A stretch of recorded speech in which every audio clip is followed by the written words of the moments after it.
So, Yeah, Linda, yeah. thanks for doing this. If you could just tell everyone your name and where you're from and what tours you've done with TDA.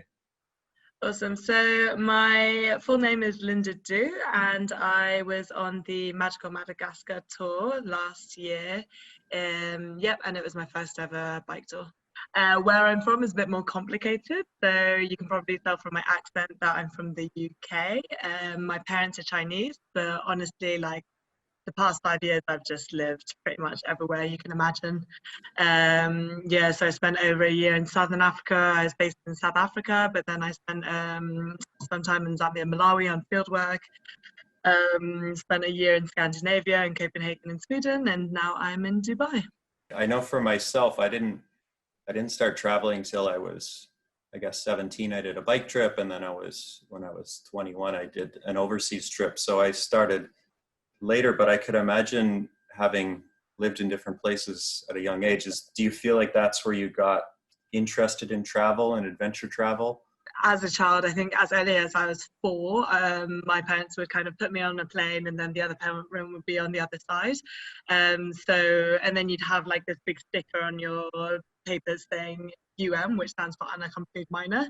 I feel like that really defined my childhood growing up, and I just grew up on planes. Yeah, so I've definitely always been interested in travel. In terms of the adventure part, it's definitely something that's more recent to me. And actually, growing up, even at university, I wasn't I still wouldn't consider myself athletic. I was never very sporty. And so I think I saw the active lifestyle and that kind of thing as a personal challenge. And I think the cycle touring was an extension of that.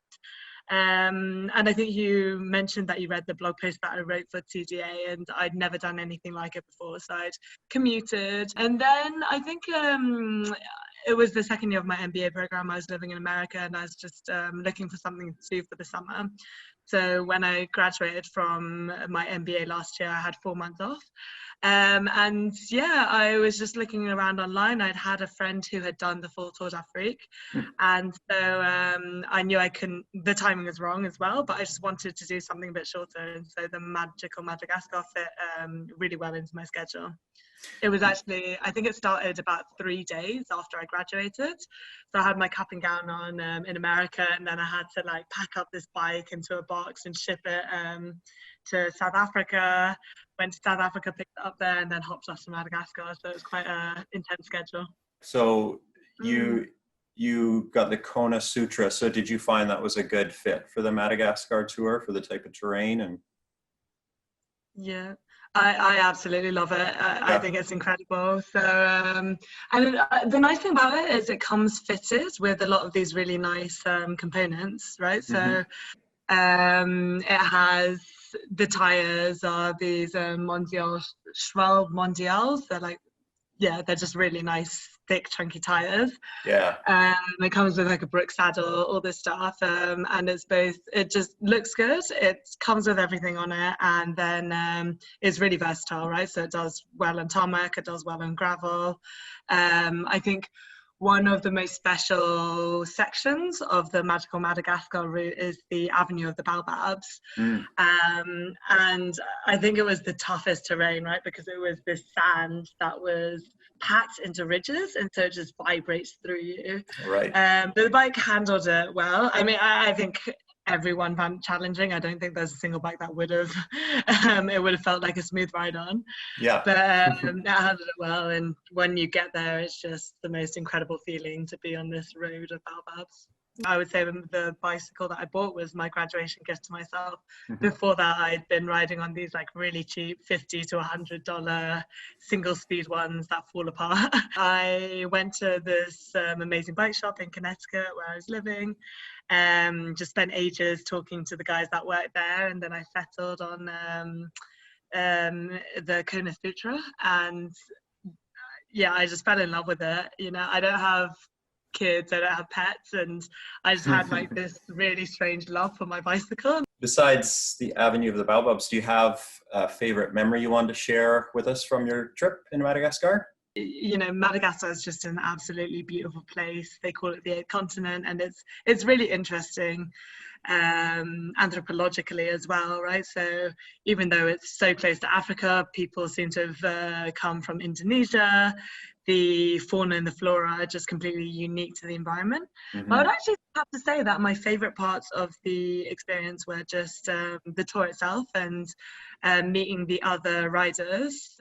Yeah, for me, a constant favorite memory was at the end of the day, just coming back to camp, being welcomed with a hot bowl of soup that was cooked by Yanis, setting up the tent, and then taking a shower, and then just enjoying the rest of the evening, talking to people. For one of the nights, I ran a trivia night.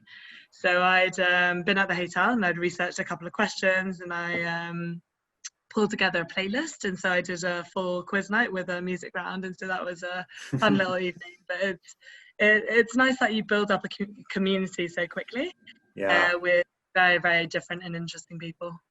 Yeah, and it's really important, like those little trivia nights or things can feel frivolous, but they're an important part of like group morale, right? And keeping people you know, thinking positively and thinking about some things that aren't bike related sometimes is important too on a bike trip.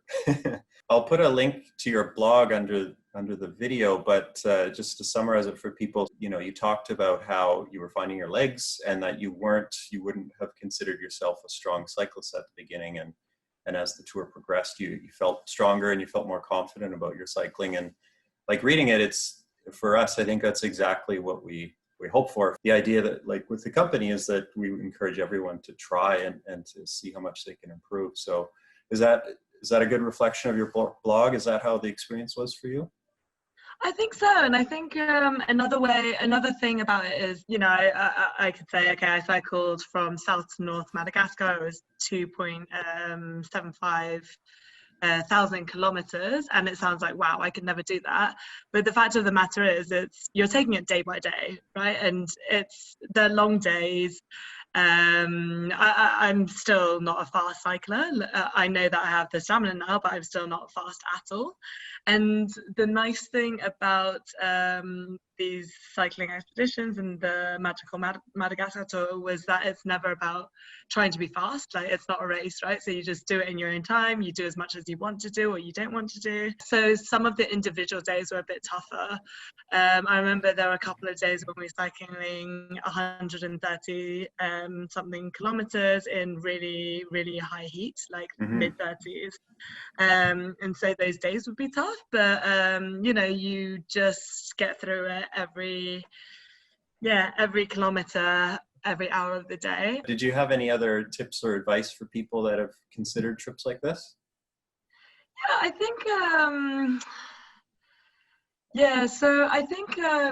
have faith in yourself, for one. So I didn't actually talk to anyone who had done these long bike tours before, and to be honest, I wasn't actually sure if I could do it. But the fact that there is, with TDA, there's the support vehicle and then there's the full crew, I think that gave me a lot of the peace of mind that I needed to make the jump. You mentioned earlier Yanez, who was the cook on that trip, and Emily and Yanez are the dynamic duo that sort of led your trip. Can you tell people a bit about your experience with those two and the staff? So absolutely brilliant. I feel like they're just two people who are just built for the job that they do. So super energetic, really friendly, great conversation, open-minded, but also watching Emily arrange logistics is incredible. And because I'm in a corporate job, right? So we talk about logistics in the corporate world, but honestly, seeing some of the situations and hearing about some of her stories from the other tours, the way that she's able to navigate really challenging situations is very inspiring. So I have a lot to thank Baba for, because I didn't really know anything about bicycles before. I think the limits of my bicycle repair skills were just like putting a drop chain back on. But what I did was I just spent loads of time with Baba. So every night I would clean the chain with him as he was helping to do fix-ups to other people's bikes. I kind of like watch over him. So it was almost like a little apprenticeship. There was a really, really kind guy, I think Andu. Okay. Yeah, he had a degree in economics. So we were trying to have this conversation about Malagasy economics in French. And so it was definitely an intellectually stimulating trip as well. You worked previously on a project with Kiva, is that right? Mm-hmm. And Yeah. I don't know too much about it, but I know like sort of the broad strokes of the organization, and it's always interested me a little bit. Do you mind just explaining very briefly what Kiva is and what sort of work you did with them? Yeah, sure. So Kiva is basically a platform that enables peer-to-peer microlending. So someone like you or I might want to make a microloan to someone living somewhere else in the world. So say you're interested in a certain geography, Southeast Asia, you're interested in women's empowerment, and you're interested in maybe an industry as well, so solar or water, for example. You would filter across all these criteria, and then you would see a couple of loans that match that.